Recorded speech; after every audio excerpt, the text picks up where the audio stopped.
نن چې زمونږ کوم سبق دی سورة البقره دویمه سپاره آیت نمبر 234 خوانوالی تر آیت 236 پورې. اعوذ بالله من الشیطان الرجیم بسم الله الرحمن الرحیم سبحانك لا علم لنا إلا ما علمتنا إنك أنت العليم الحكيم. والذين او آغا کسان یتوفون چمړیږي منکم ستاسونا ويذرون ازواجا او پریدي بیبیانې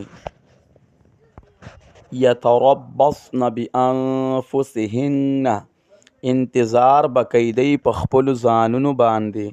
4 اشهر وعشرا 4 میاشتې او 10 ورځې. فاذا بلغنا اجلهن فلا جناح علیکم نو کله چې ورسیږي دی خپلو نیټو ته نو نشته ګناه علیکم په تاسو باندې فی ما فعلن فی انفسهن په هغه څه کې چې وکړل دي ښځو په خپلو ځانونو باندې بالمعروف په ښې طریقې سره. والله بما تعملون خبیر او الله په هغه باندې چې تاسو یې کوئ خبردار دی او الله په هغه باندې چې تاسو یې کوئ خبردار دی. ولا جناح علیکم او نشته ګناه په تاسو باندې فیما عرضتم به په هغه څه کې چې اشارې کوئ تاسو په هغې سره من خطبة النساء یعنی پیغام د نکاح ښځو ته او اکننتم فی انفسکم یا پټ ساتئ تاسو په خپلو زړونو کې علم الله پوهه د الله پاک انکم ستذکرونهن چې یقینا تاسو زر دی چې یاد به کوئ تاسو د ښځو لره ولکن لا تواعدوهن او لیکن وعدې مه کوئ تاسو د ښځو سره سرا په پټه الا ان تقولوا قولا معروفا مگر دا چې وایي تاسو ویناخه ولا تعزموا عقدة النکاح او قص مه کوئ د غوټې د نکاح حتی یبلغ الکتاب اجله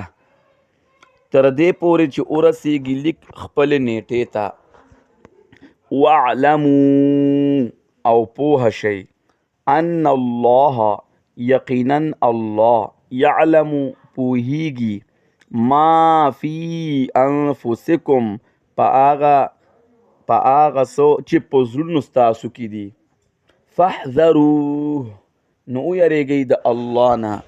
واعلموا او پوه شئ ان الله غفور حلیم چې یقینا الله بخونکی بردبار دی. لا جناح علیکم نشته ګناه په تاسو باندې ان طلقتم النساء که طلاق ورکئ تاسو ښځو ته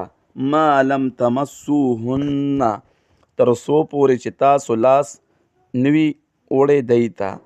او تفرضو لهن فریضه او نوي مقرر کړی تاسو دی لره څه مهر